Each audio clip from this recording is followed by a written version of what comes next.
Hi, my name is Ben. I'm a certified home inspector, and we're going to perform a home inspection on this house. And every home should be inspected by certified home inspectors so that we can keep our homes safe, functioning, and healthy. And today we're doing a home inspection so that we can give really good, valuable information to the homeowner so that they can make smart decisions about what to do with their home. And especially the one key factor is we can help the homeowner catch small problems before they become too big to fix themselves. So we're gonna check out this home, and I've got some help. I've got Chris here. Let's go meet him. Ben? Hey Chris, how are you? Good. Chris, you're from TRG Home Inspection. Yes. And you're a licensed home inspector? Yes, sir. I'm a licensed home inspector. And you are also certified by InterNACHI? Yes, sir. Certified professional inspector with InterNACHI. Awesome. Thank you so much. How long have you been doing this? I've been doing this for coming up on 2 years now. 2 years. And you're also a general contractor. I am. So you can build homes like this. Not this big, but I have done home builds in Durham, close by in the area. Yes, Awesome. sir. Awesome. Home additions, things of that nature. So very familiar with homes, how they function, how they're built, and all the systems of the homes. Well, thanks for helping me inspect this home. Absolutely. What do you do first?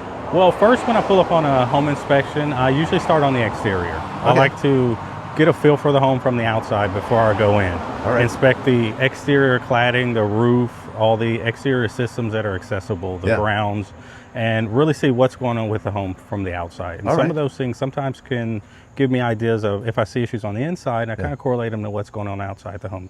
So I always start on the outside. Awesome. Okay, well, let's go around and show me around. Yes, sir. So we'll start our inspection of the home from the exterior, away from the home a little bit. I like to get a look at the home away from it. Yeah. Check the angles, check the corners, get an overall feel for the home. Yeah. On this roof here, it's a really high roof today. It's been raining, it's gonna rain again, so the roof is slippery. This roof for me is inaccessible. Right, okay? we're not getting on this roof. Not this roof. No, I wouldn't get on this roof. The slope is a little higher than I would like to be on as well. Yeah. So I have a pair of binoculars here. We'll do a visual. I'll visualize any area of the roof I can. For sure. The peaks, the flashing, the roof to wall flashing. Yeah. I'll look at the gutters, any other flashing that I can visually see from here. Yep. Okay. And we're looking for like missing pieces of shingles also, missing shingles, damage, things that look worn. I try to get a feel for how old the roof may be. Yeah. Not necessarily to tell the homeowner how much time it has left, but just that I can judge it. You know, see if it looks like it has granules still left on the roof. If it looks it's super old, you'll notice it. It's visual. It's obvious. Yep. So on this home here, we've got two roof types. I see metal roofing. Right. Small areas here of metal roofing up there. We've also got asphalt roof. So two common roof types in this area. Yeah. Okay. Yeah. And it also just rained. So this is a really good time to get your home inspected. Like, hopefully it's not going to rain on us, but after a rainstorm is really good, right? So that we can see what the water does on a roof. Absolutely. Some people say, oh, it's raining, you're going to do a home inspection. I actually find that to be a great time to do a home inspection. Not only for the roof, for the grounds around it. Yeah. You see things when it's raining that you don't see when it's dry. Yeah, like puddles. Puddles, how the sloping is. Sometimes gutters are leaking or things like that. You would never know that if it wasn't raining. Yeah. Okay. Yep. So from here, the roof seems to be in fair shape.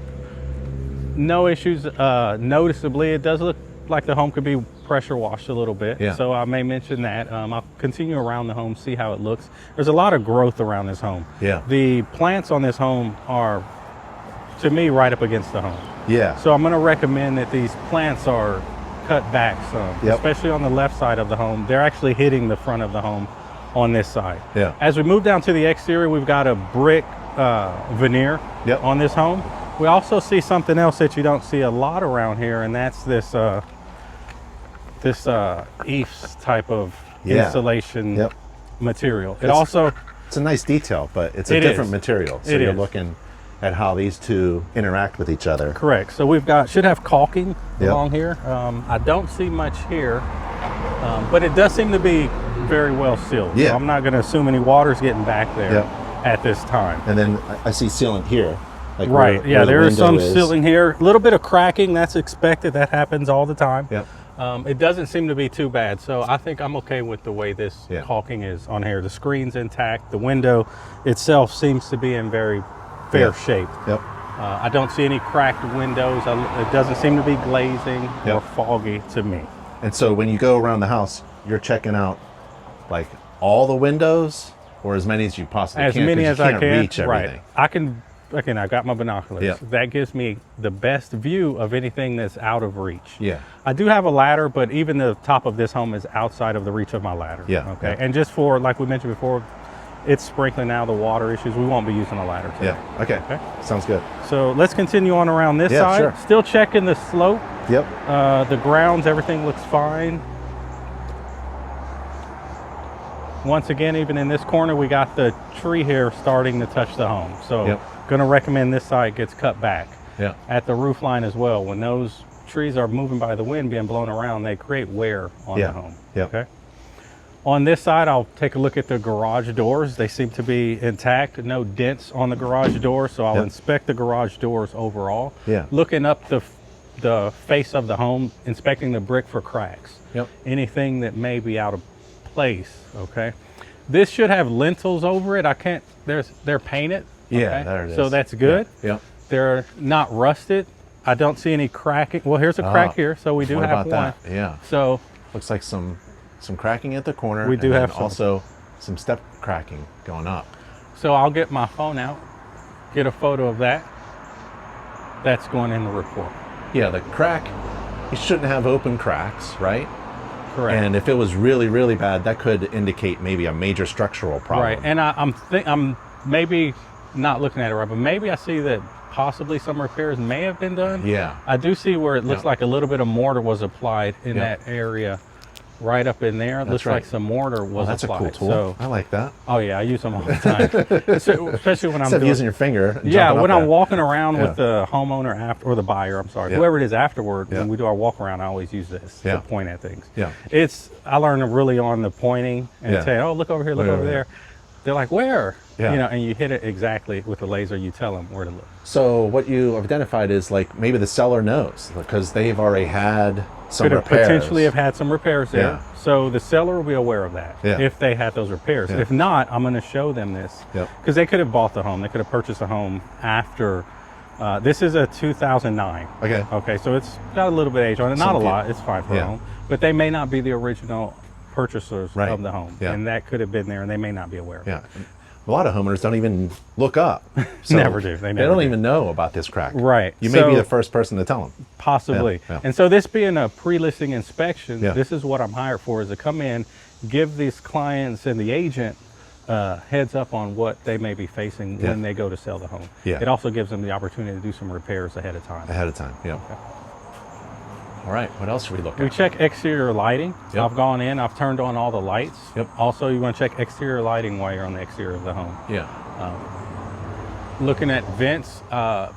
These vents, there's one there. There's another one on the side over here. I don't see grills on them. So I'm going to recommend that they put some type of grill cover over those, depending on what they are. We don't want that on the dryer vent. So I'll have to kind of correlate with which vent it is from the inside to recommend which ones. So if it's a dryer vent, you don't want a screen on the outside. You're going to trap all that lint. And it kind of affects the ability of the dryer to breathe, to exhaust its air. And it slows down the cooling of the dryer. Okay. Also, we don't want birds nesting in those. I've seen birds nesting in those that don't have screens on them. So that's why we recommend screens on them. Let's head to the back here.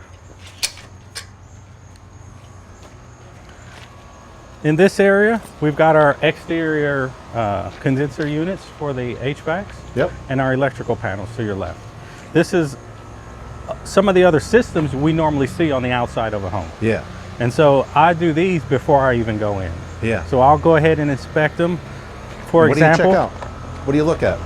I'm checking the insulation on the suction lines. They all should have good insulation on them. A lot of times you'll see this insulation has begun to deteriorate.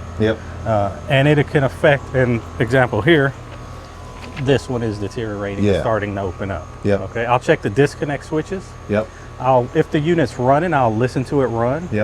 Look inside, see if it's a heat pump. Try to identify the unit as best I can from outside. I'll take a photo of the data tag. so that I can date the unit. And I don't normally try to recommend or see if it's adequately sized. Right. That's a little beyond the scope of a home inspection. Right. But what I'll do is It should have been done that when it was installed. Correct. Probably, yeah. Installed and inspected by the city. Yeah. They should have done all that. Yeah. So I don't really worry about that too much. What I do is I do provide a date for the homeowner. I like them to know how old those units are. Yeah. When they're buying them, that sometimes they don't always know. If they're buying a home, they have no idea how old the units are. That's right. And if you can still read the tag, right? That's right. We've seen some where you can't read the tag, and so that's a really old one. Yeah, that's going to be an old one. So that one sounds right. This sounds great. Yeah. Excellent. Yeah. It's humming. It's not rattling. They're all level. Yep. None of them are leaning. Yeah. You don't hear rattling in it. The fan seems to be smooth. Yep. Sometimes you can hear them. They'll have a little noise in them, and they'll be off balance a little bit. Yeah. It's not excessively rusted on the outside as well. The outer condition, the fins seem to be all. They're not dented. Straight. They're not dinged. They're not clogged. Yep. They're clean. Yep. They've got grills protected them. Yep. So from a glance here, everything seems to be fine. That's right. Oh, cool. So these are our areas of our electrical panels. We've got a whole home backup system here. I will not inspect the whole home backup system. So this entire InterNACHI panel here for me, it does say service disconnect, or I'm sure it said that. The main service disconnect for the home usually is in this panel. I will open it just to verify that the disconnect is there. But as for testing, anything to do with this InterNACHI system, I won't touch. Okay. Okay. Yep. So let's go ahead and let's pull this panel here. Okay. I think this is really complicated. Do you have any idea what's going on here? I have some idea. Let me see if I can explain it to you. So we have a whole home backup InterNACHI system, which starts with, the service comes in from the city. Yep. Feeds the InterNACHI panel. The InterNACHI panel controls both the other panels. Okay. We have a 400 amp service here, just due to the size of the home. Yeah. Okay. 200 amps is a little undersized for a home of this size. So this is our main panel breaker for the entire home. For both panels. Yeah, these two. From here, it feeds both individual 200 amp panels. Let's see here, like that. You just push it up, it'll drop down. Oh, there we go. Okay. And so we've got our other main panels, so to speak, that's controlled by this one. Yeah. Okay, each panel is a 200 amp panel, controls sections of the home, and each one I can see from here has a sub panel. So we're going to have other panels inside the home somewhere. It looks like we got a sub panel here. We got a car charger, all our 3 AC units here, and we got 2 sub panels, an outside and a sub panel B over there. So an oven and a basement heater. So these are like main disconnects. That's the big 400. Correct. This will kill everything. Yeah. This will kill everything on this panel. Yep. This will shut off everything on that panel. And this is important for the homeowner to know in case of an emergency. Exactly. They got to know where to reset breakers, shut off sections of the home if needed. Yep. Okay. Great. And then there's a generator. I can see it's gas supplied. This is a gas backup generator, which should kick in almost instantly if this panel here detects a loss of power. Right. And then that will feed those 2 panels. Awesome. Awesome. Okay. Sounds good. We do have a gas meter here as well. So let's talk about the gas meter a little bit. When I'm inspecting the gas meter, I first look at the condition of it. Yep. How is it? Is there any corrosion on it? No.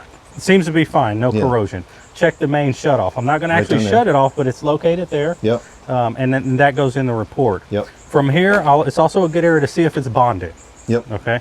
Usually they're bonded at the meter. Yep. I see it. We've got We've got a bonding wire attached right there. Yep. It looks like it goes into the wall. Yep. So I'm not going to be able to see where it connects into the panel, but it's there. That's all I'm going to be able to see of it. So I'll mark it as bonded. That's right. That's right. Everything out here to me seems to be good. We've got everything run in waterproof duct the way it should be. All the panels are tight. Nothing's loose. Yeah. Everything's labeled on the inside. To me, this area is okay. Okay, cool. All right. Let's get this panel back on. So here we have a service disconnect for the units. I usually open these up and I inspect these as well. I have before seen where these are wired wrong and everything looks fine in them and they're not. So I'll pull this panel off here so I can actually see the wiring on the inside. Make sure our wires are grounded there, which they are, and we've got our feeds, one in each connection point there. So this disconnect panel seems to be wired correctly to me. So everything's okay with this one. So I'll do that same inspection on every one of them.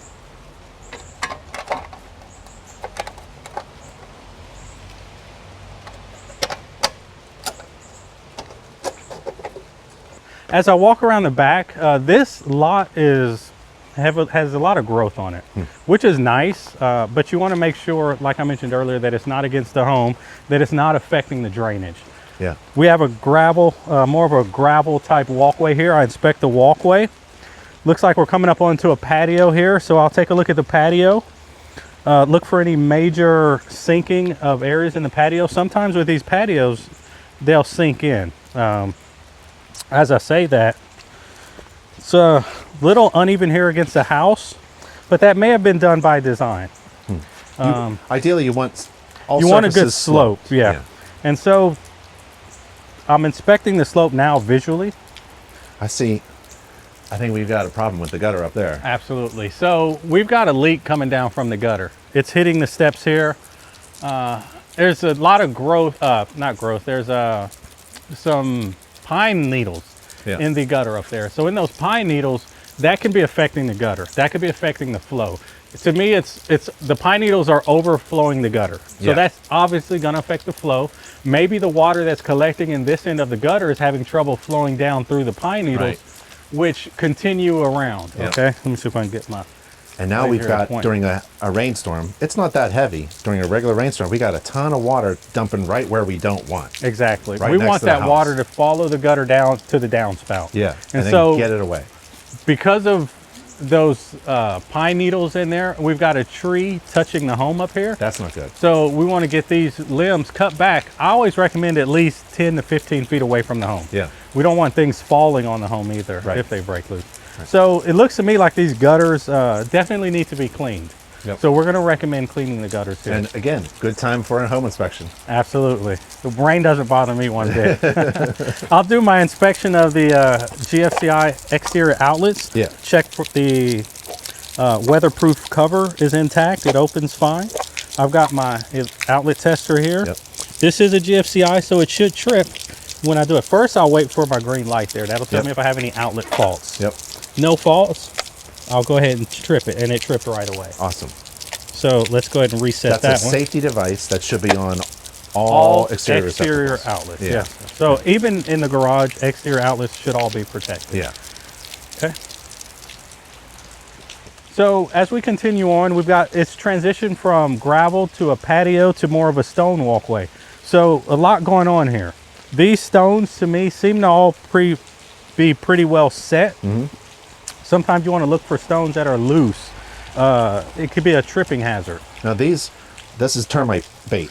Yes, we've got termite baits. We've got one there. We've got another one there, located all around the home. Yeah. So that tells me that they've done some preventative maintenance or type of things by hiring a termite contractor to come out and bait their home. Yeah.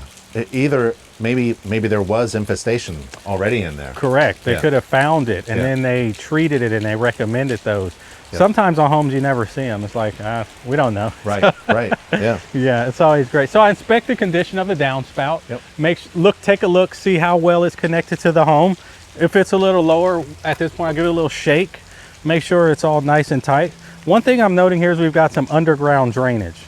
So you always want to be able to find where those terminate. Yeah. Those plastic vinyl drainage tubes, once they're underground, we don't know what's going on with them. Yep. They can collapse, they can get clogged.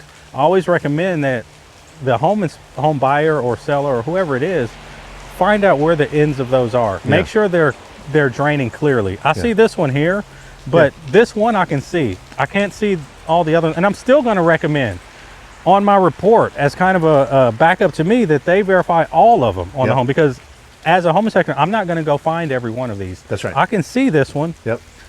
I can see water coming out of it. Yep. But there may be one that I'm not even going to go. If I can't turn around and see it, I'm not going. Yep. It's outside of what I'm here to do. Yeah, we can only see so much. It's just like the roof. You can't go up on the roof today. That's an inspection restriction. Things that are buried underground, you never worry. Another inspection Absolutely. restriction. But I noticed that this is like 20 feet away from the house. That's how far we need homeowners to get their water away from the Absolutely, house. Absolutely. The further the better. Yeah. The further the better. Yeah. Minimum 6 feet. Yeah, and I'm looking back while you're talking. There's a waterfall going on with that gutter. Yeah, a lot of water coming It's down just now. dumping on As the roof has started to direct the water to that area, Yep. That's obviously blocked gutters. No good. No good. No good. So let's head on out the fence here. All so right.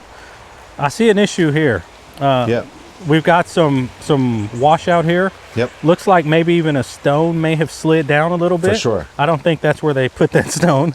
No. So it looks like we may have lost the stone there. I think it's that gutter. I mean, Oh it's yeah, like that a is. river. That's the water from the gutter. Yep.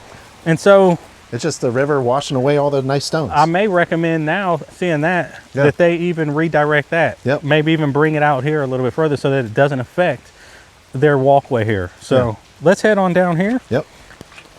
As we come around to this side of the home, one thing I see right away is a retaining wall. Yeah. So we've got a retaining wall here, and it's connected to the home.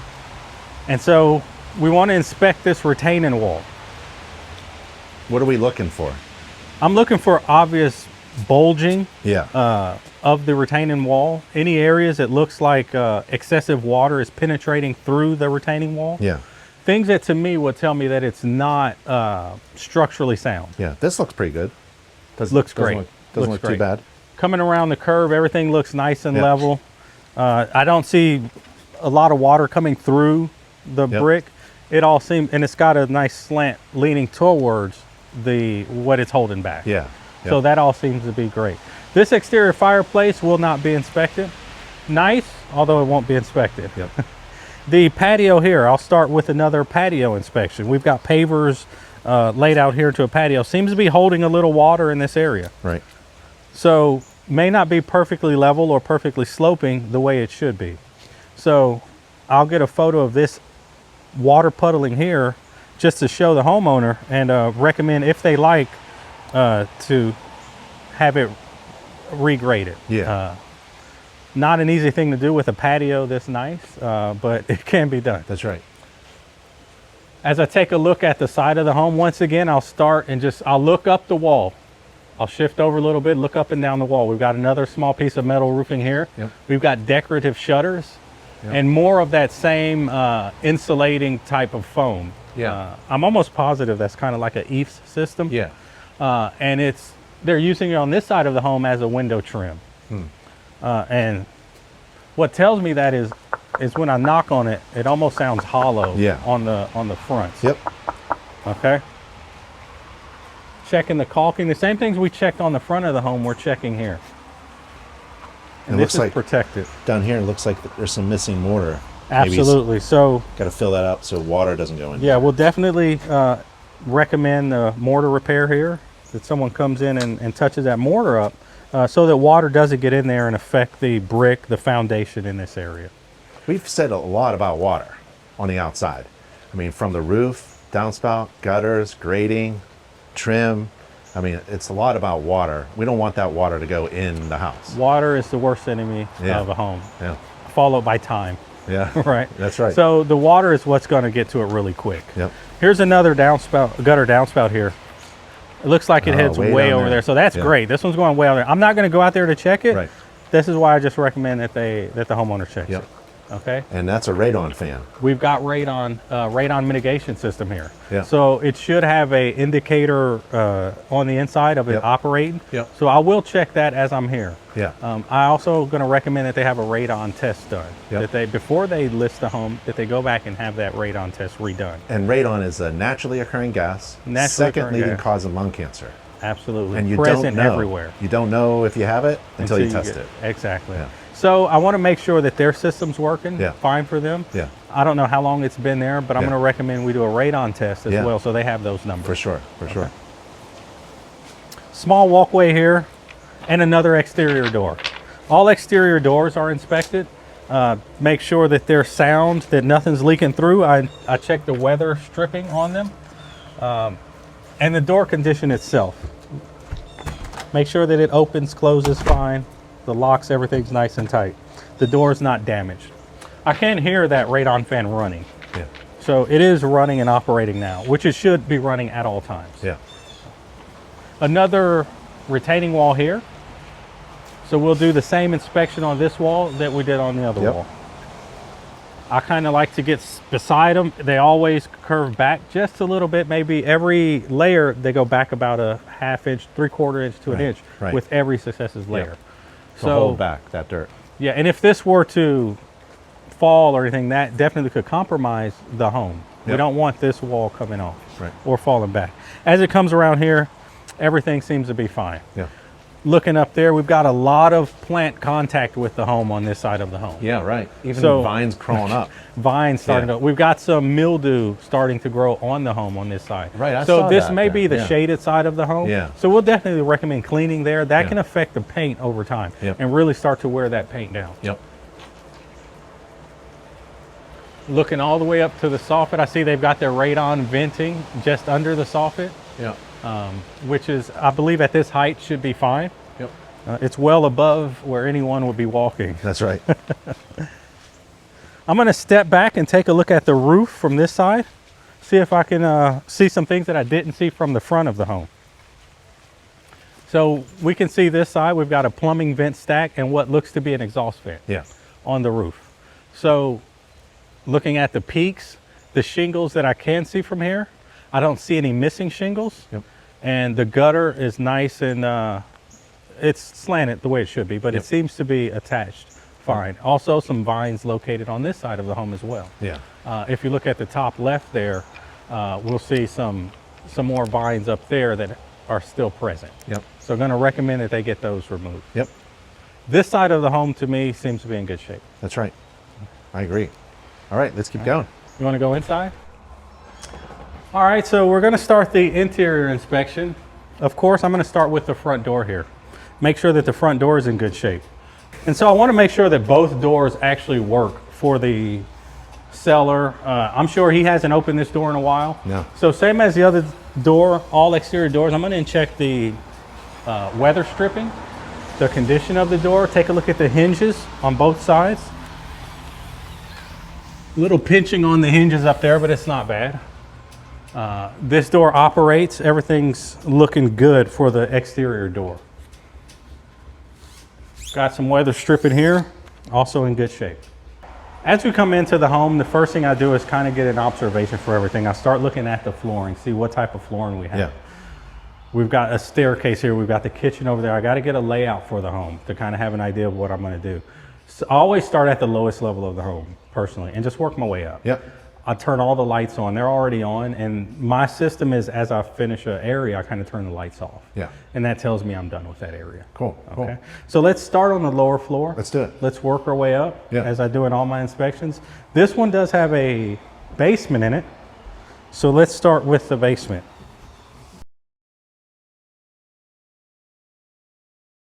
And what's your first thing down in the basement? Well, usually once I get to a level of the home, I don't really have a preference. I just kind of work that level until I'm finished. So let's just go right. Sounds good. And we'll see what we find.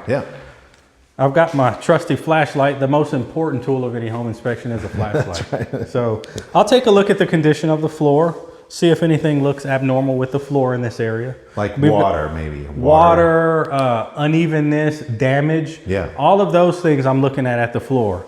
The floor, to me, we've got a vinyl floor here. Everything seems to be fine. I walk the floor. I let my feet feel sometimes. See if I can feel anything with my feet. Sometimes if I have shoes on, sometimes I won't notice those things. But when you don't have your shoes on, a lot of times you can find those things. I'll test some of the outlets. This is a lot of outlets to test here. So I probably won't test 100% of the outlets in the home, but I will definitely get 75% of the outlets in the home.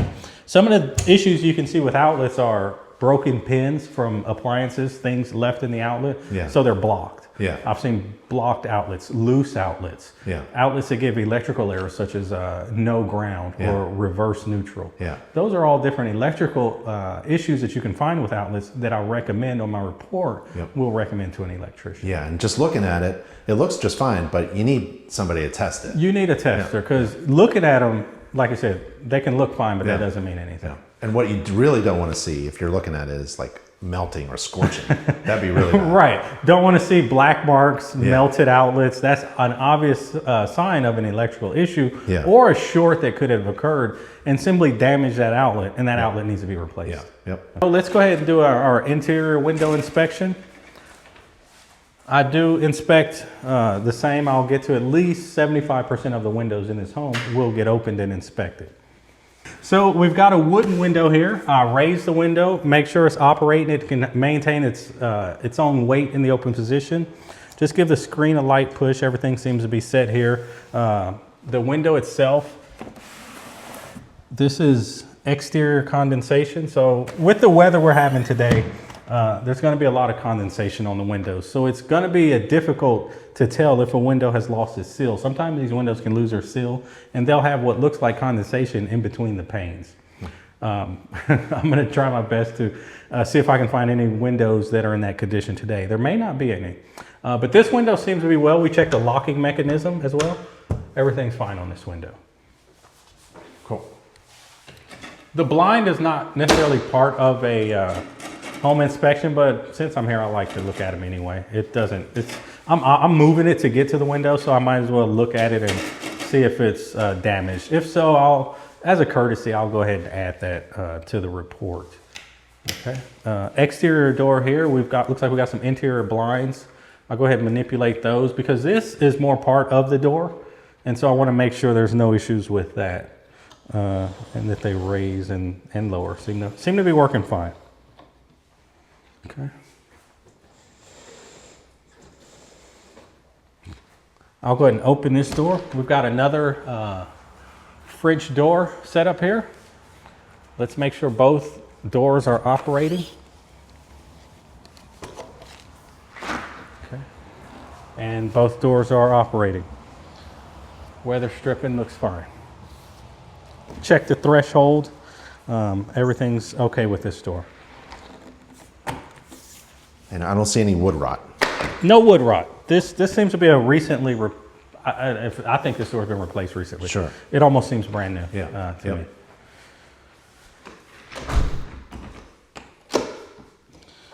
I don't normally lift larger rugs up, but smaller rugs, I'll give them a little lift just to see if I see anything under them. Yeah. A lot of times on homes, especially like on porches and things, they'll have plants strategically placed. Yeah. I like to move smaller things around. If it's a 10 by 10 or larger rug, I may lift a corner, but I don't bother. It's home inspectors, we don't lift furniture or move carpeting. Or correct. Like it's that. a visual inspection, things that are readily visible without having to do a lot of that. Okay. So let's check one more outlet over here. Let's go. I probably use that one with the TV often, so let's try that one there. Let's turn that back on. And we got a green light, so we're good there. Let's just continue straight in this direction. Yep. Light switches, I do check all light switches to make sure they operate. That one's working the fan. That all light switches and remotes that are present are operating. Kind of the same here. We've got some cabinetry and a sink over here. Yeah. Kind of a wet bar set up here. So we'll check all cabinets, make sure they're securely fastened. We've got an outlet under the sink. This should be a GFCI outlet located under the sink here. It also has a pump. We've got a pump here, right. And so assuming there's no drainage that was here when the home was built. Yep. So they may have had this added and installed this pump system to be able to get a sink here. So everything drains in there and then there's a float and then it discharges it somewhere in the sewer line. Absolutely. Yep. So let's check this outlet while we're here. Yep. I've got some plugs here, kind of harder to get to. So I want to test this plug. So we have no power here now. There we go there.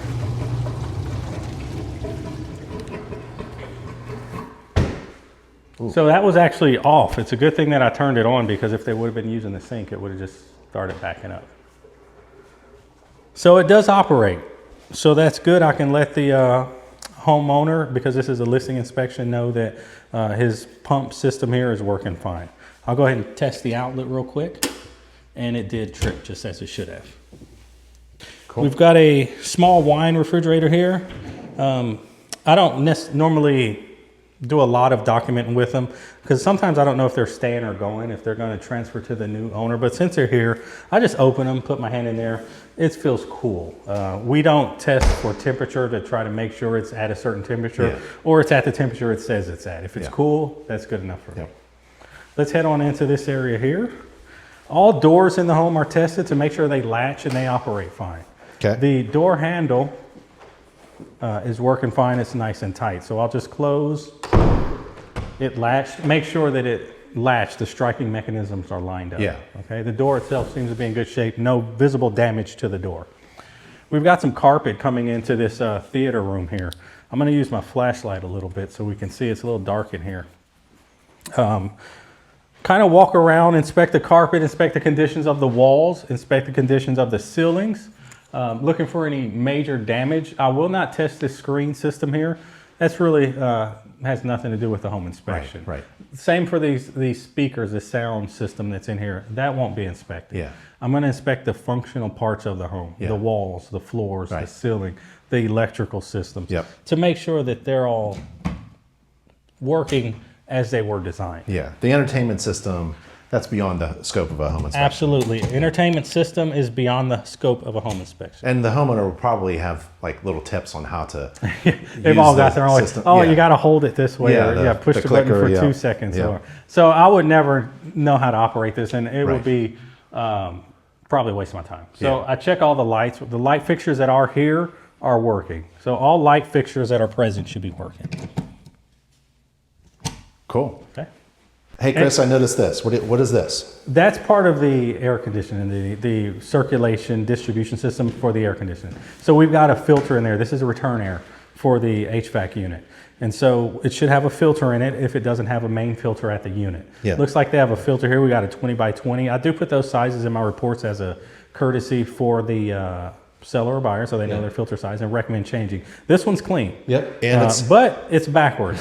So they tell you which direction they should face with the airflow. So you definitely want those filters installed correctly. So the air is going in this way and being filtered correctly now instead of incorrectly. Now it is. Awesome. We've got a thermostat on the wall here to control the air and heating. So I will make sure these work. Depending on the type of heat system or cooling and the time of the year it is, we may or may not operate the heating or cooling. Right now we're at about, I believe we're less than 80 degrees outside. I'm assuming we're gonna have gas heat systems when I get to them.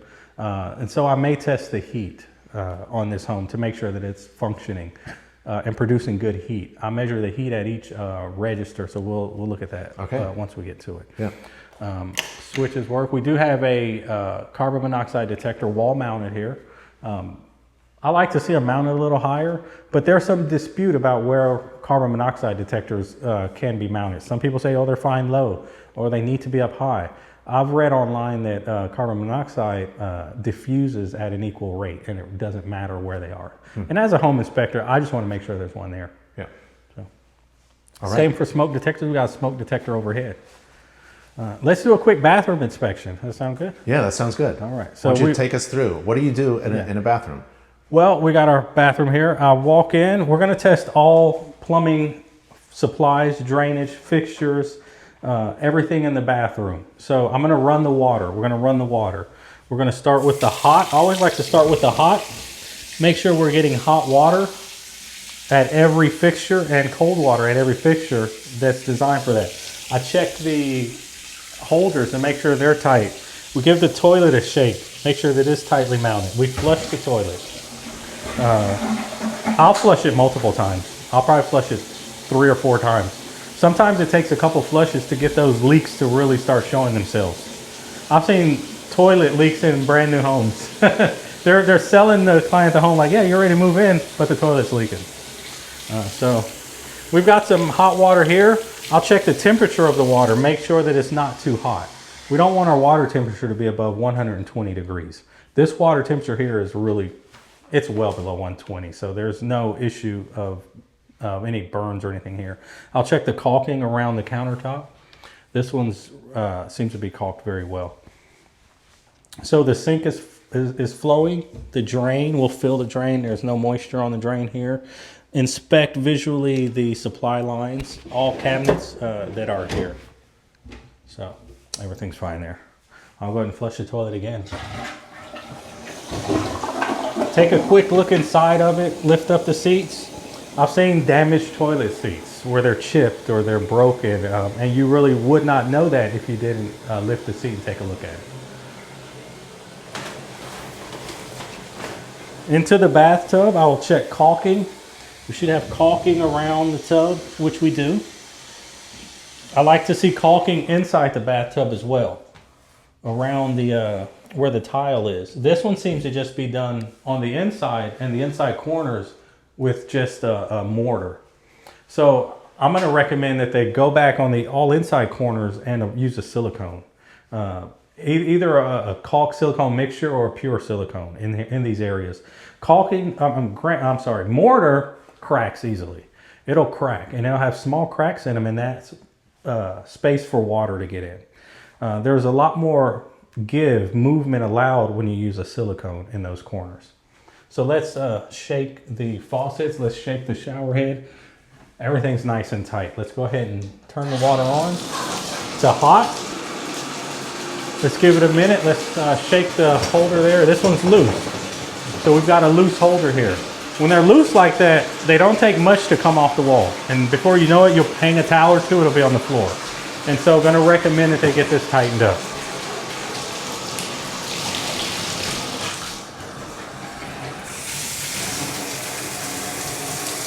Look for leaks around the connections. No leaks, everything's fine.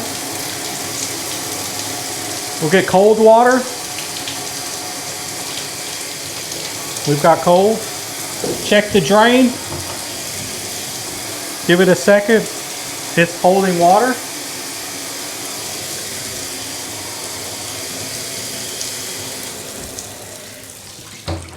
Good, open that up. And I like to wait here for a minute and see if that shower diverter knob drops back down. All right. All right, Chris, come on in this unfinished part of the basement. We're in the basement's almost all finished, but we're in an unfinished part. And this allows a home inspector, this is my favorite part, the unfinished basement, because I can see what's going on. Floor, insulation, and the foundation, and things like that. What do you see? What do you want to look at? First thing I look at as I come in, I always start down. My eyes naturally go down and work up. Take a quick look at the floor. Yeah. Any major cracks, any major issues seem to be present with the floor. Right. Everything seems to be fine with me. Yeah. No major cracks, pitting, damage looking to the floor. I'll start moving up. Let's look at the walls here. Yeah. As we come around this side here, I see an outlet with no cover plate. That's a kind of safety issue there. We don't want anything getting back in there to those live wires. So I'm going to recommend a cover plate be added to that. Take a look at the wall, the foundation wall. This is poured concrete foundation wall. Looking for cracks, any major bulging, chips, anything seem to be falling apart. Seems to be fine to me. Above head, we start to see some plumbing. Some PVC plumbing. We've got our lights. We can see the insulation and the floor joists. These are I-beam manufactured floor joists. Yep. They seem to be okay. I can't visually. It's hard to see everything. Yeah, you've only got a few inches of those beams that you can see. Yeah. And the inches that I can see, everything looks fine. And Chris, I was a radon mitigation system installer for a while, and I know what this is. So they have that radon fan outside. Remember we saw that? And they sealed up the space in between the foundation wall and the floor, so that's a nice airtight suction going on underneath the basement concrete. Right. It's not pulling air from the home. It's pulling everything from under. Yeah, getting that radon out. Trying to get it out as much as possible. Absolutely. Yeah. Let's head over this way a little bit. I'll show you a little bit of this supply line here. This seems to be the whole home supply line coming through the foundation wall here. Yeah. And right above that, we've got the drain. Okay. So we've got a whole home shut-off valve here. If they have any issues, they can come over here, shut their water off. This is water coming into the house. Yes, water supply. So they can shut it off here. Right behind that, we've got a water pressure regulator. Yeah. And so that regulator regulates the water pressure in the home. And I hear water running. That sound there on this side over here, we're in the basement. We've got a pump here pumping the water out. Okay. So you probably hear the tub running. We're filling this. We're testing the drain, the pump system here, making sure that it's pumping fine. We've got a control system here. Looks like it's set in silence. It should be in normal. We want that alarm to go off if any issues. Oh, it's on silence. So if you go on horn and then test it. Okay. Yeah, there it is right there. So this is on silence and it should be on horn. And anybody can test the horn by pushing this button. And that's a bad signal. So you always want it on horn so that the alarm, if there's any problems, turns on. And it would turn on if that pump down there doesn't work. And man, you want that pump to work because the toilet drains in there and you want that functioning just right so it discharges out and doesn't fill up. So that's supposed to tell the homeowner there's something wrong. And get down here quick. With that. Right. Call somebody. So again, like we saw the water coming in and the water going out. The drain going out was like above our heads. So the toilet in the bathroom and the shower and the sink can't drain by gravity up there. So it drains down here, right? Mm-hmm. And then it does what? There's a float in there. Yeah. And so it fills this basin. This basin fills and there's floats in there. Yeah. And so when these floats get to a certain level, it'll kick on the pump. Yeah. And this is a type of emascerating pump that's going to grind and churn up anything that's in there and send it out to the And that's what's happening here. It's going, I can feel it when it kicks on. You can feel it and you can hear it as well. And you can hear it going down the drain pipe. And you're running, there it goes. Hot water. Hot water. So you know it's this one. This is the discharge, and it just discharged. It did. I'll be darned. It seems to be functioning fine. Yeah, I've let it cycle through at least 2 or 3 cycles here of filling, pumping, and getting that water out of there. So you shouldn't smell any odors. Absolutely. That's why they got this sealed around here. You don't want any of that sewage gas coming out. I see. We do have a small area here in this rubber grommet where the wires go through. Yep. Just a little bit here. So I'll recommend that they seal this a little tighter. Okay, cool. Maybe a drip or 2 of silicone should do that just fine. Yep. All right. I get it. All right, so coming in, we start our heat, another section of our heating and cooling inspection. We've got our furnace systems here. I'll start by inspecting the pan. I like to see if any evidence of water in the pan. Looks like we got some minor things, nothing to be concerned about in the pans here. We've got our condensate pump here. So as our air conditioning running, our coils here are going to produce a lot of condensation. They're going to fill this small basin here, and it's going to pump the water out on a cycle as it fills. Through this tube. Yeah, I'll follow this tube up. I like to kind of see where it goes. Let me see if I can. I can't. This one kind of disappears into the ceiling up there, and there it goes there. And it's draining exterior. I make sure it's not plumbed into the home drainage system. Yeah. And so on the exterior, I'll be able to locate, and that's the one from this system here. We've got 2 right there. And they're on the exterior on this side. It seems to be pointing to this direction. So I look on the exterior of the home, I'm going to want to see 2 small white PVC tubes where this condensation drains out. And I found those 2 pipes that Chris found coming from the 2 units that have condensate. And there they are. They come out of the house and they discharge. The problem is they discharge a ton of condensate water right next to the house foundation.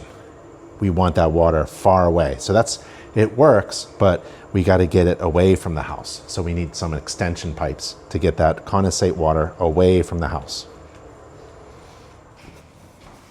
And I like the pan just in case there's a leak, because like you said, when the air conditioner is on, all air conditioner units produce condensate. And if this pump fails or something, it's going to catch the water, because this is a nice finished basement. Right. We don't want any water flooding down here. So it's going to flip that float sensor there or water detector, and it's going to shut the system off. Yeah. So it doesn't flood anything. Yes. If it can't get the water out, it's going to shut it off. Great. Coming around here, I'll take a look at the cabinet, the condition of the cabinet overall. These seems to be fairly newer units. I will, again, take a picture of the information tag here, date the unit. For the home owners or buyers, whichever it may be. Inspect the cabinet, any dents, dings, any major issues with it. We've got a filter system here. I'll open it. Check we've got a 16 by 25 by 4 filter here. These filters here can serve as your whole home filter. So you may not necessarily see filters around the home if you have a filter here. I'm going to pull it out and take a look at it. This one, to me, seems that it could be in need of replacing. It's fairly dirty. Yeah. So definitely going to recommend that they replace this filter. I'm going to put it back just because that's where it was, and you know, why not? But I will definitely recommend replacing that. Yeah. And so put the filter back. And Chris, this is a gas-fired furnace. It is. Right? It is. I see the gas line here. And so I'll do a quick look at the gas line. We'll make sure that going into the cabinet, we've got a solid gas line. We've got a drip leg here, and then we've got an appliance cable here. This is our shutoff switch for the gas for this unit only. Looks like we got a black CSST supply line. Yep. Seems to be mounted well to the wall. Okay. Okay. Cool. I'll take a quick look overhead at some of the ductwork. Ductwork seems to be in good shape, fairly new. Yep. The insulation on it's fine. None of it seems looks to be really loose. nice, actually. Yeah, it does. Looks actually great. It's all hung, supported. Nothing seems to be unsupported or overly tightened as well. You want to make sure that this ductwork is not compressed in any areas so that the air can flow through it. Right. Some of the bends, you don't want to see too great of angles on this ductwork. Yeah. So for the homeowner, there's a couple basic things. Yes, sir. Always looking for water in this catch pan. There never should be. It should always be never dry. should be water in that pan. There's a shutoff valve for the gas. There's an electric shutoff to get to the air filter, and the air filter is right there. Right, and this is more of a disconnect switch, a shutoff for the furnace. Yep. In case they have to service it or anything, they can shut off power to it there. Yep. Okay, cool.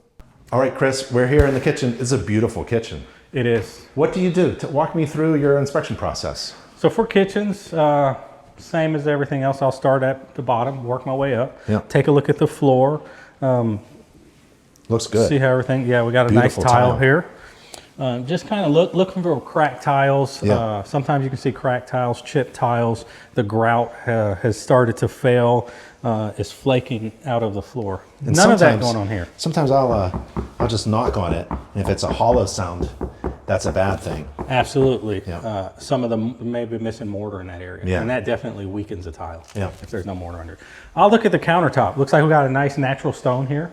So I'll kind of look for cracks. A lot of times where they've machined them and they've made these holes for the faucets, these are weak points in them. And so sometimes you'll see cracks develop around those areas. So I really like to pay attention in those areas. Look at the caulking along the backsplash. Make sure we've got a nice caulking or grout something there. Here I'm going to recommend more of a silicone type caulking be applied. Countertops overall look good. We got a dishwasher. I'll open it up. Do you run those? I do. I run all the dishwashers. Before I turn them on, I don't know why I have an issue. I got to make sure they're connected. So I like to look under the sink. A lot going on under this sink. That's a reverse osmosis system. That's a water filtering system for this fella right here. So they've got a way to get really pure water. Really clean water coming right out of this. You must not trust the city water. I wouldn't either. But that has to be maintained regularly. Those filters can go bad and you don't want to be drinking bad water.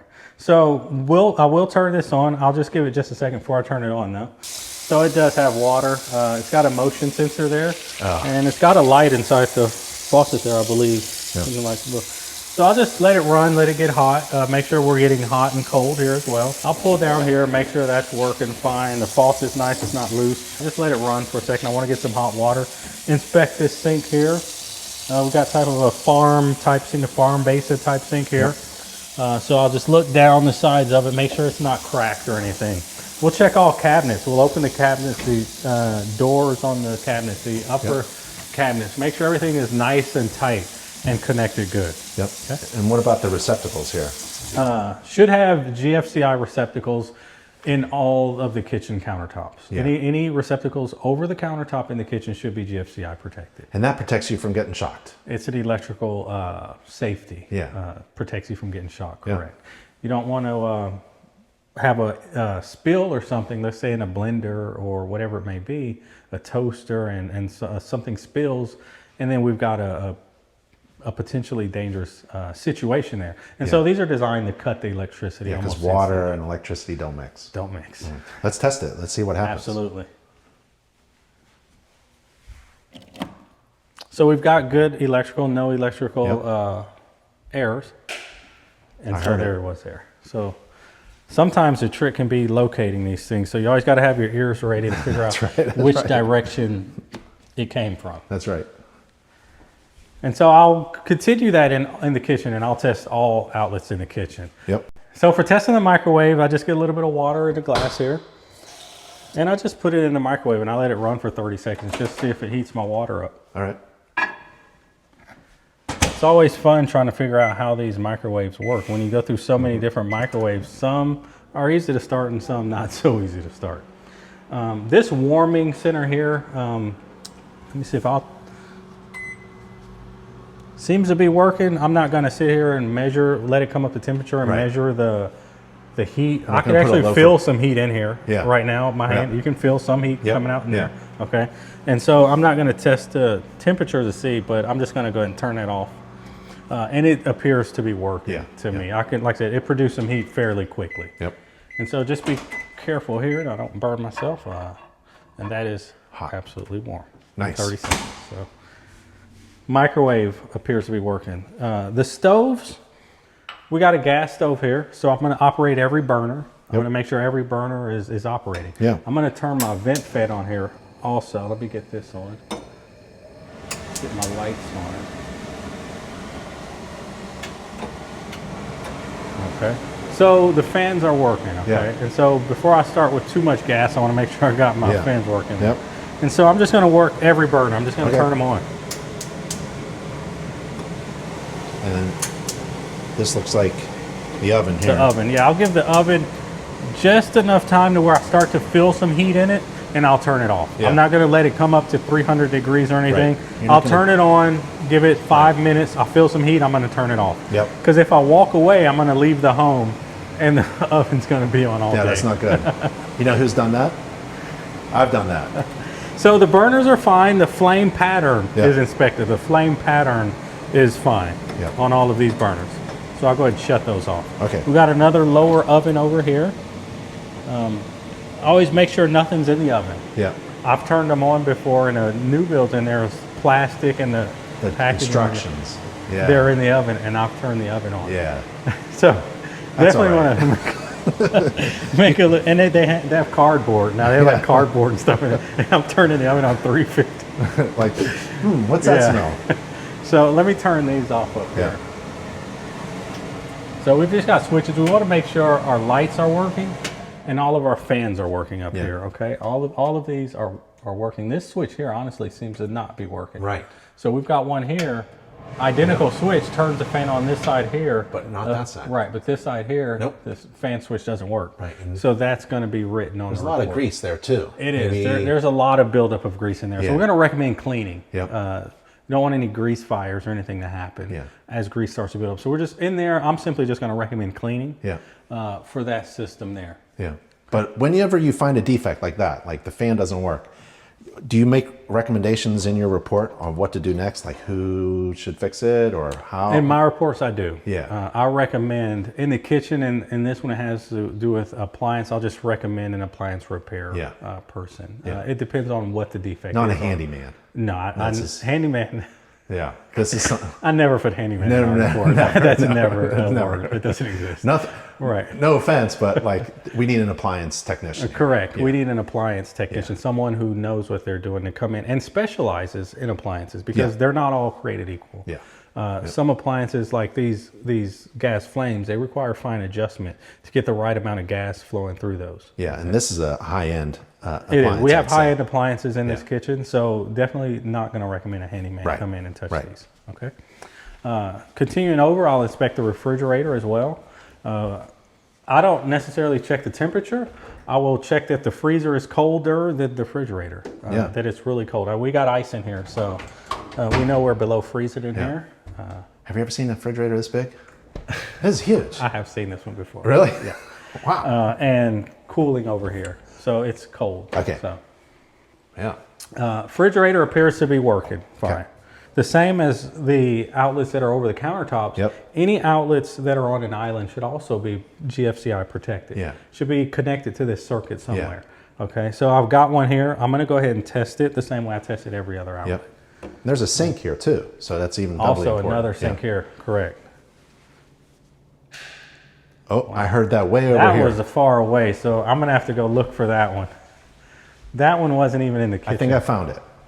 At the butler's pantry area here. So correct. So right there, you just reset that button there. Absolutely. And this is good information for the homeowner, because sometimes they don't know.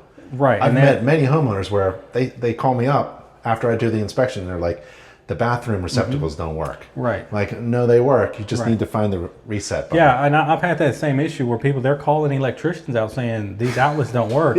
And the electrician finds out, well, your GFCI tripped. Yeah. And so I always try to explain that to buyers, especially buyers, that they know how their home functions. Especially a lot of first-time home buyers don't. They don't know anything. Correct. That's okay, but we're here to inform them. That's right. Absolutely. Yeah. So while we're here, another wine refrigerator here. Feels cold, nice and cold in there. Yeah. So that's about my inspection for that. Cool. Countertop, I'll do my same countertop inspection here. I'm going to recommend some caulking here.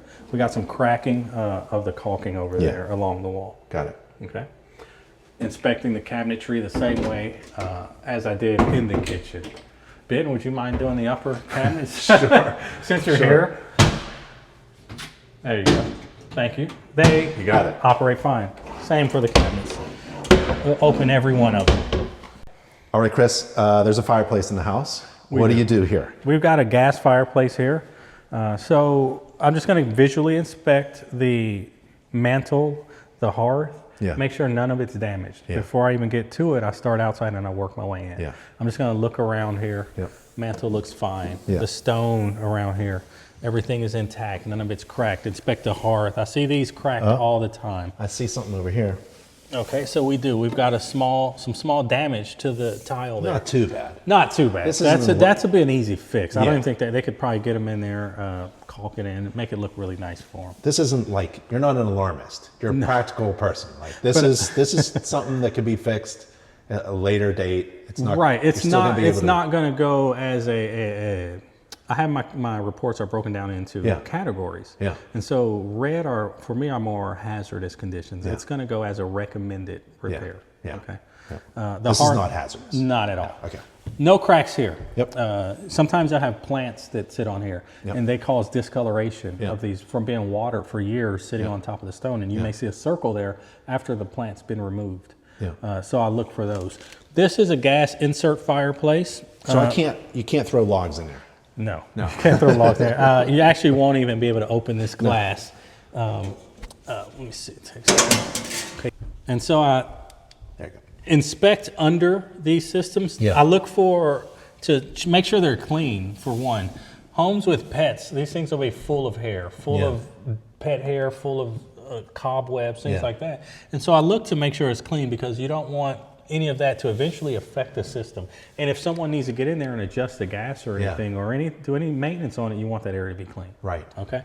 I do see that the gas is open. There's gas line. Gas shut-off valve. Yes, shut-off valve. We got our fireplace mechanism there. Yep. And there's no controls down here, which tells me that the control is going to be outside of here. It looks like a small remote type system there. So I do see a switch over here. So I'm going to go ahead and operate this. Sure. And it should operate. I do hear the pilot light clicking, and there's our fireplace there. Yep. And so it's producing heat. I don't necessarily leave them on a long time. Once at this point, to me, it's operating. Right. The flame looks fine. Right. And so I'll go ahead and shut it off. Yep. The fogging of the glass is normal. That happens a lot when you turn these on. Almost all of these systems of glass will fog, but then it'll clear right up. It'll clear right up, yep. After it turns on for a while. Yeah. Great. I do feel a little bit of heat coming out of there. Yeah. Okay. Let's get this back. Yep. Wow, this is a beautiful floor. It is. They've got their floor epoxy, but there's one issue with epoxy floor. Yeah. It doesn't allow me to see the floor. Yeah. So for that reason, this will be a limitation for me. Yes. Limited. It kind of I'll write on my report that I was unable to see the garage floor. Sometimes you can see large cracks through these, but a lot of times this epoxy, especially with this pattern and this texture, will hide previous cracks that may have been there before this was done. Yep. Okay. Any large, huge cracks, of course, would eventually show through the epoxy, but it's going to have to really have something going on before you can see it through this epoxy. Okay. I do, first off, I see a vacuum, whole home vacuum system. That is excluded from the home inspection and will not be tested or inspected today. Okay. Okay. I will ask the homeowner if it operates and if they think that it needs some maintenance, if they recommend getting it repaired. Yeah. I did see a couple of these through the home, some of these outlets. Yep. Okay. We've got windows in here. I'll do my same window inspection that I do throughout the home. Open up the window. These look like they haven't been opened in a while. They are full of things. But it operates fine. So no issues with this window. The panes all seem to be intact. And we're looking for like cracked glass.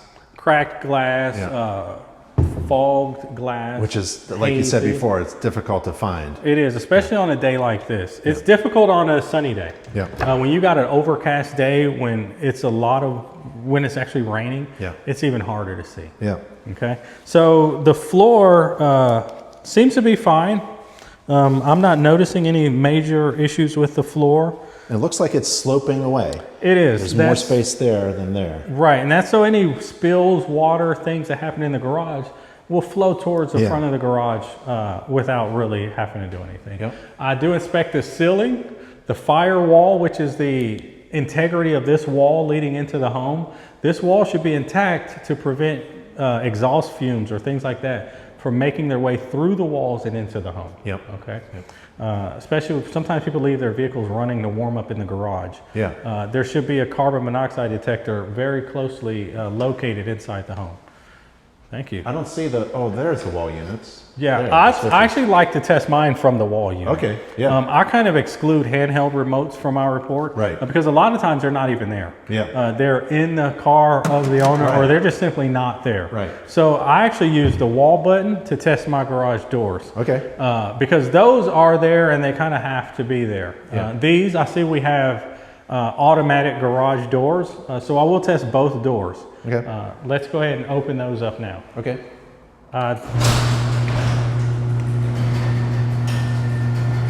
While they're opening, I'm listening. Yeah. What are you listening for? Smooth operation. Right. Any loud bangs or jolts that the doors may make. These are pretty quiet. That's so, nice. And they came up smoothly. They came up all the way. They didn't struggle. There were no jerks, jerky movements. It was a smooth open all the way through. Okay. I don't see anything damaged either. Right. The rack, the rails all seem to be good. The door itself seems to be in good shape. We've got sectional aluminum type doors, which is the norm for most of America. Garage doors. Okay. And what are those down there? Those are your sensors. So they're there to detect if anything is in the path of the door. Yeah. It should interrupt that sensor. We want to make sure, for one, they're not too high. We want them kind of low to the ground and make sure that they operate. So I'm going to operate each door individually, and I'm going to come over here and just stick my foot in front of the laser and make sure that that triggers the door to reverse. Just like if there was a little kid. Absolutely. Go in underneath the garage door while it's moving. Right. We want that safety something device to stop that door. Yeah. Yep. Okay. Okay. So let's do this door here. All right. Can I do the foot thing? Absolutely. I appreciate it. Whenever you're ready. Okay, it worked. And let's do the other one. All right.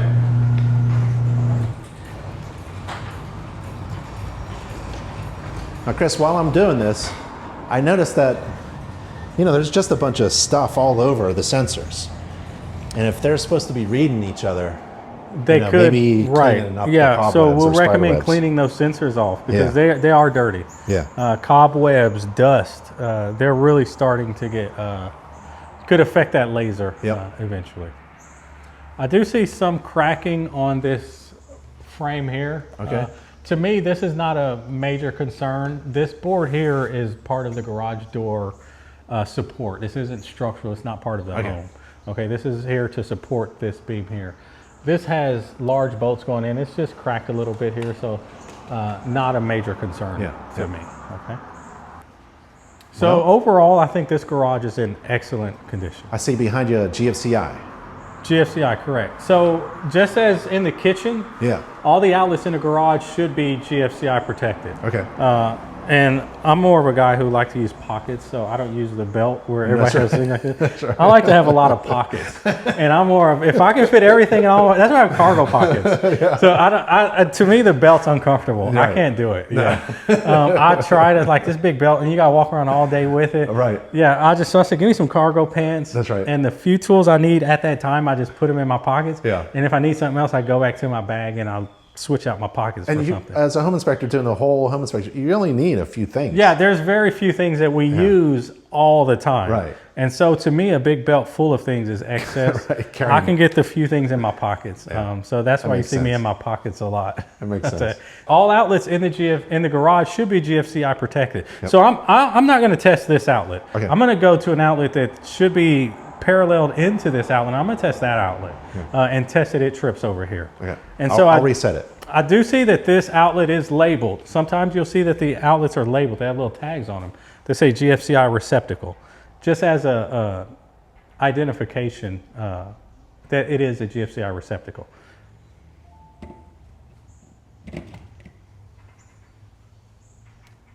Yep. And so it's over here. And that one did turn the garage door off as well. So I'm going to test this side over here. I believe we got another one here. Okay. I'll reset it by pushing it back in. And let's check our outlet, make sure we're good.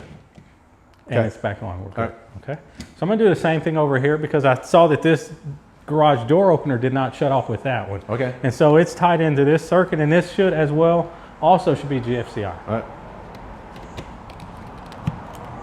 Okay. And it is. Yeah, watch that. And that should go to a solid green. Okay, we're all good. Right. So that's it for the garage. Garage is in good shape. Okay. All right, let's move on. All right, we're gonna go upstairs, but you do a stairway inspection? Yes, sir. Every stairway is inspected. Visually, we should have our treads should have about the same amount of height between the risers. The risers should all be of equal height. You don't want to see any risers greater than about 1/4 to 3/8 of an inch difference. Right. Okay. Otherwise, you're stumbling all over the place. It really can create a fall hazard. Yep. In your mind, your body gets set to a certain step level. Yeah. And if one's different and you get there and you're expecting to land at a certain level and your foot continues, it can throw you off balance. Yeah. And on a staircase, you don't want to come tumbling down the whole staircase. No. Also, we're going to inspect the handrails, make sure they're nice and secure. The spindles, we give them a nice, I just run my fingers along them as I go up, make sure they're nice and tight. Which they are. This is a larger staircase, so you're going to have a little bit of play in it, but I kind of judge for the staircase and the design how tight it should be, okay? To me, this is fine. So at a minimum, we would like to see the same amount of play or no play. Yeah. I mean, we don't really want to see much play at all in a handrail. But if one is a lot more than the other, like shaking this one and shaking this one is noticeably looser than this one. I'm a big fella. I think you'll feel uncomfortable on there? Yeah. There's a little bit of tolerance for every railing, but I think I'd call that one loose. Yeah, I'd want to know about that. I agree with you, especially since it's looser than this side. Yeah. You can give this side a shake, you'll feel the difference in it. The stairs are fine. I'm coming up, I'm inspecting the treads. They're all fine. I don't see any cracked or broken treads as we make our way up the stair. The guardrail height should be at a minimum of 36 inches. This, I have a tape measure that I measure, but this is fine. Yeah. This is of a fine height. I don't think I need to measure this to verify. Yep. And the handrail is continuous all the way down. It doesn't break. Correct. And it's graspable. Yes, it's not too wide. Yeah. Very good, very graspable hand railing here. And the spindles in the guard should be less than 4 inches. Yeah, so we don't have anybody, like small kids, falling through the guard. Correct. So that's good. And so the handrail / guardrail here seems to be fine. Yep. All right, let's do the attic, and it's in the ceiling. It is. So let's head up to the attic. I'm going to pull this down and we'll head up. I like to first just look at our attic access, make sure it looks good. As I pull this down, I'm going to look at the insulation on it, make sure it's insulated and that it operates fine. So the operation coming down was smooth. We do have insulation on it. So that's good, as it should be. Let's pull this down.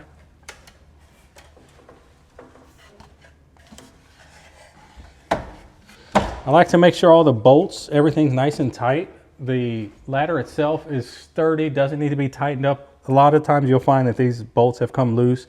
It's really shaky. You'll see a lot of times missing insulation. That helps to maintain that temperature difference between the attic and the inside of the home. You don't want anything in your home having being uninsulated, especially from the attic, because it's the warmest part of the home and it can just become like a little heater right here if it's not insulated. So I'll head on up and then we'll look at the attic. Sounds good. Okay, so we're in the attic, Chris. What do you see? Well, first off, I see first thing I saw was we got another furnace. Yep. Another gas-fired furnace. Another shutoff here. Yeah. So every furnace should have its own shutoff. Yeah. Should have a disconnect switch. Yep. So we got another disconnect switch here and labeled furnace on the 2x4. Yep. We've also got a tankless water heater in the attic. Yep. Which you don't see in the attic very often. But to me, the setup's fine. They've got a drain pan here. So this drain pan is going to catch any discharge from the temperature pressure relief valve, which is right here on the bottom. You've got your water adjustment here. The system's on, and everything's plumbed into a drainage line. So you don't have a big conventional storage tank for this house? In this home, no. It's going to be on demand. So when you turn the water on, it's going to then produce the hot water at that time. Yep. Pros and cons, everything. Yep. Right? Some people say, oh, it takes a while for it to recognize hot water. Or if you don't turn on enough flow, if it's a smaller faucet, it never registers the flow and it doesn't turn on. Yeah. Or the time it takes to get the hot water to that system, depending on the location. Yeah. But you have that the same with tanked water heater systems. Yep. To me, the system is mounted well. Yeah. We've got an exhaust vent for the combustion going up through the ceiling up there. I can't see the boot here, but I do see that it's seems to be mounted well. We've got wraps here, ties here. We got one in the middle and another one up top to give that some support. Nice. Absolutely. So we got good support on that. The system has its gas line coming in. We got copper line. We got a drip leg. And that catch pan is the same catch pan that's underneath the furnace. It's there to catch water. Like we saw that down in the basement. Same kind of concern that there's water up here. And if it ever leaks, we don't want it to go into the ceiling below. We don't want this getting into the home. That's why also this pan also has a drain here. Yeah. This one got a couple redundant systems here. We got a drain pan with a drain, one external. We've also got another float disconnect switch there, which will also shut the system off if water is detected. Nice. As we look up, we start to see the roof framing. This is a wood beam type of construction. It's not done with trusses. Trusses, right. This is not a truss system. This is just a wood beam type of construction. Yeah. Stick. Stick, stick, like stick basically. Stick built. Looking at the underside of the roof sheathing, we've got OSB sheathing here. Yep. I don't see any obvious signs of water leaking. Yeah. We're limited in this attic to this platform that we're standing on. We're not going to go off of this platform to inaccessible areas. Right. Out here into the majority of the attic, it's not walkable. It's inaccessible. It's covered with a loose fill, loose blown insulation. Me personally, I don't like to see joists when the insulation's there. I want to make sure that insulation, at a minimum, is covering the joist. We want to maintain a certain depth. So when you look out there, all you want to see is insulation. Right. And when it's white, I tell somebody it looks like a blanket of snow. Snow, yeah. Yeah, it shouldn't Real be thick. disturbed. You don't want to see footprints in it. You don't want to see where it's been disturbed. Or mouse tracks. Yeah, Definitely. Yeah. Because that can reduce the efficiency of the insulation if it's been disturbed. Yeah, the thicker it is, the better. Always. Yeah. We do have measurement labels out in the field out there Yeah. that you can see. This Yep. one seems to be at about 16 inches Yeah, that's nice. of depth, Yeah. which is good. Really good. Sometimes I'll compare them to your insulator's label here Yeah. to make sure that what they've written on there, and I believe it should be around 13 inches minimum. So yeah, we got walls 13, 19, 3.5, 6. They've got 12.5, 12 to 25. So we want to make sure that we don't see anything less than 12 anywhere up here. And like I said, this one over here, what is that? I believe that's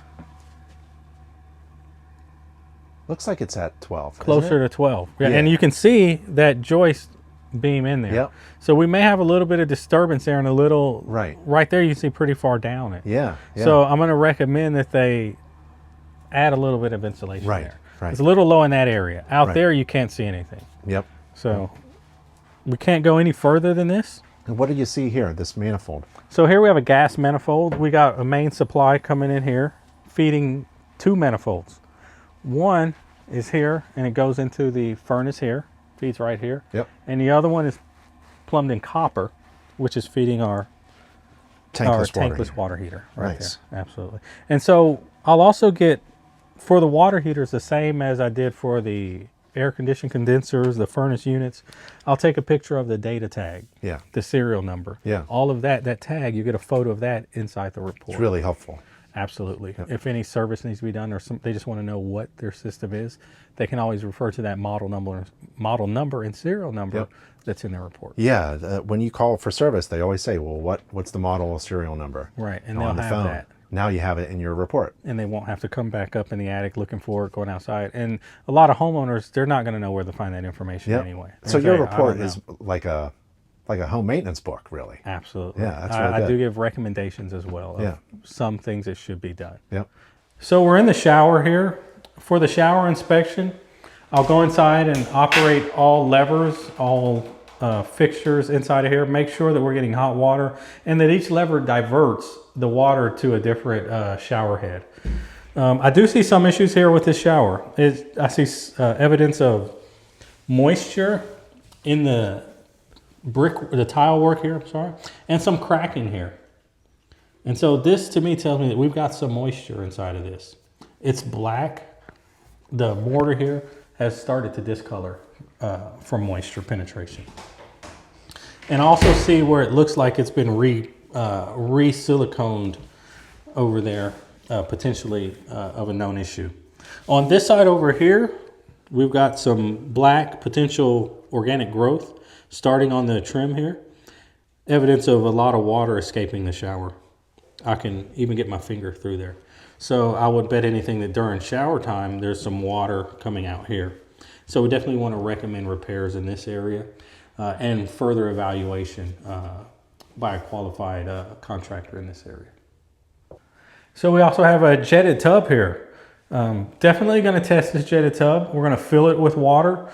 We're going to turn those jets on. We're going to let it run 5 to 10 minutes. Make sure that no leaks develop under the tub, that the system continues to run for 10 minutes and that it doesn't trip out or short or anything. We're going to operate the cold and hot water while we fill it. Then while it's running, I'm going to remove this access panel, look under the jetted tub while it's running and listen for that motor. See how it sounds. See if anything's leaking from up under after about 5 minutes of running. I'm going to test the toilet here. Let's flush the toilet, make sure it operates fine, check for looseness. The fan.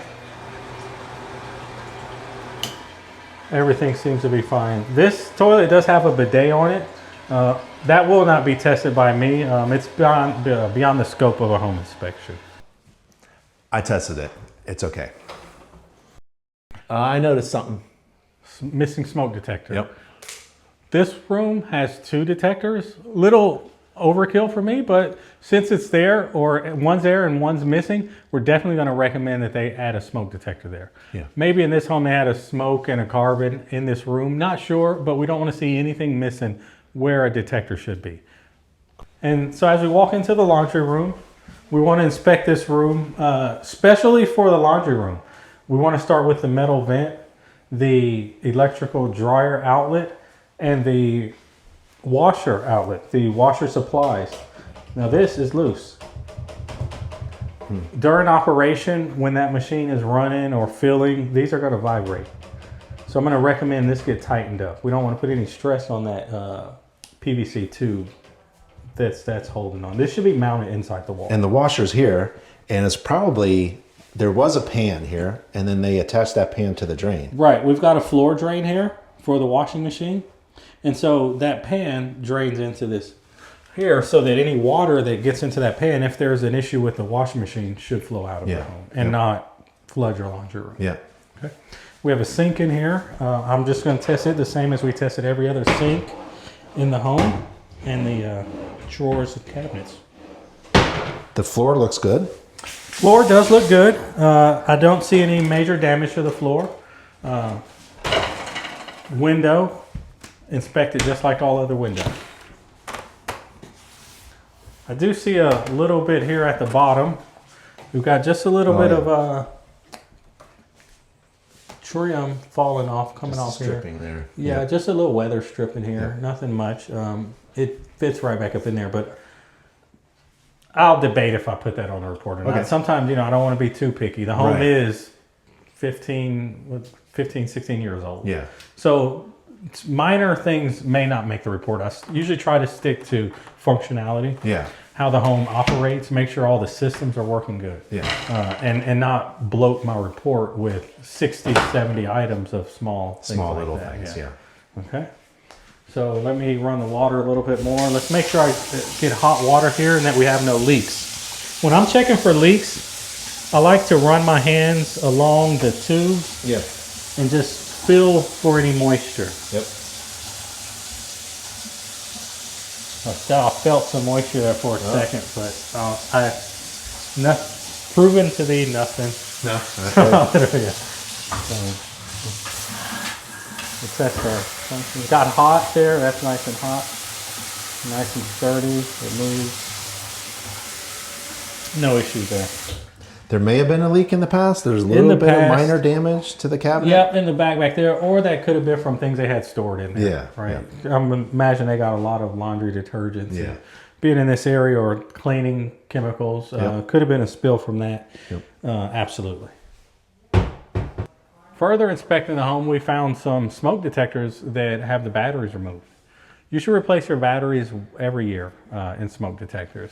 They may last a little longer, but you want to be on the safe side. You want to make sure you replace them before they lose their effectiveness. So we recommend replacing batteries once a year. Also, if your smoke detectors have begun to turn yellow, that's an indication of age.